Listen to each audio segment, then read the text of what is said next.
wabarakaatu. Waan salaamaya dhammaantiin. Waxaa maanta sharaf weyn noo ah inaan halkaan ku qaabilno wafdi uu hogaaminayo danjiraha sutaga midowga Yurub Banjigarido saaxiibkayo iyo wafdi uu hogaaminayo oo noo yimid inay nagala hadlaan xiriirka ka dhaxeeya Puntland iyo EU-da shaqooyinka tirada badan ee EU ay ka hayso Puntland oo runtii ah dadka siiya mucaawanada Soomaaliya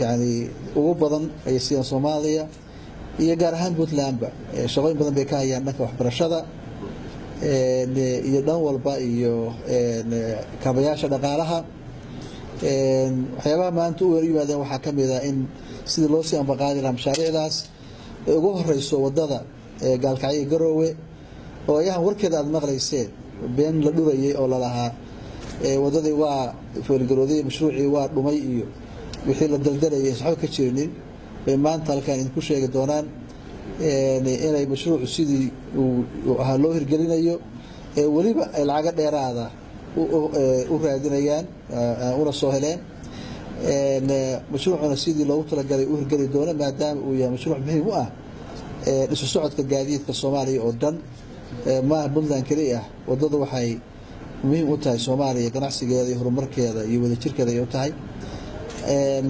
marka iyo mashaariic kale oo tiro badan oo dalka ay ka hirgelin doonaan oo dhan walba ah runtii waa saaxiib dhow waa saaxiib aad ula shaqeeya Soomaaliya iyo Puntlandba aad iyo aad baan ugu faraxsanahay inoo yimaadaan waxaan kaloo ka dacan ku hadlaynaa arrimaha Soomaaliya oo siyaasadda Soomaaliya oo baryahan iska cakirayd sidii xal loogu heli lahaa sidii hore loogu socon lahaa sidii stalemate-ka iyo dhibta lagu jiro loogu gudbi lahaa oo dalka loogu wada shaqeyn lahaa ayaan sidoo kale waxa iska niri marka waxaan leenahay soo dhawow saaxiibkay waa markii uu horeysay xamarnaya oo isagu wax cusub yahay uu yimaado Puntland laakiin waxaan rajeynayaa inuu sanad markii u dambeysay mar badan soo laaban doono imaan doono maadaama shaqo badan oo EU-da meesha ay ka socoto marka soo dhawow President Abdiweli Gas for having welcomed us today in Puntland's capital, Garowe. I'm honored to have been having very fruitful discussions with President Abdiweli Gas, and we have discussed indeed two issues of critical importance for us. One is the strong partnership that exists between the European Union and Puntland. The bulk of our development assistance in Somalia goes to Puntland, and it attests the strong and responsible partnership that exists between us. We reach a very positive conclusion on a project that we consider the lifeline of the economic and social activities in Puntland and for the whole of Somalia. This is the roads project that links Garowe with Galkayo, and I would like to underline here the strong commitment of the European Union to resume as soon as possible the works for the rehabilitation of this road. I can assure of the strong determination of the European Union to resume those works as soon as possible, and also to explore the possibility of committing more funding to the successful completion of that project.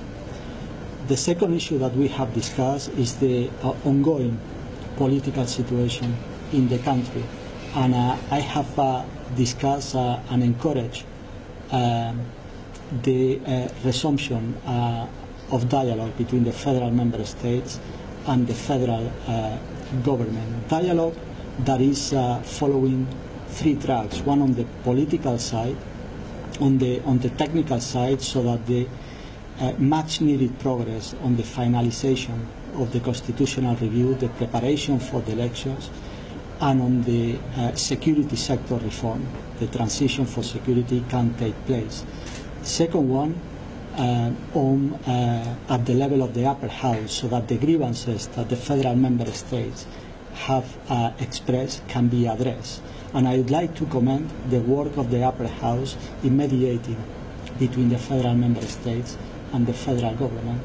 and a third dialogue track being through the initiative that President Farmajo had by inviting federal member states to a consultation.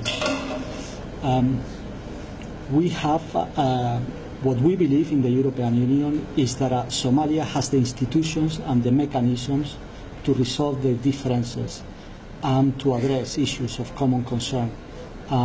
Therefore, they have demonstrated it time and again. So it's very important to rely on Somali institutions in order to solve the current impasse.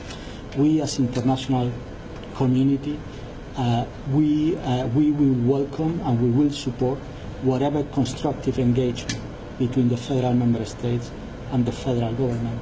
And one last point that I would like to underline and emphasize is that Somalia is at a critical moment in its history. For the first time, you have the opportunity to access to international financial markets and to assume security for all Somali citizens. But this will require two things. One, trust, and second, cooperation between all Somali institutions.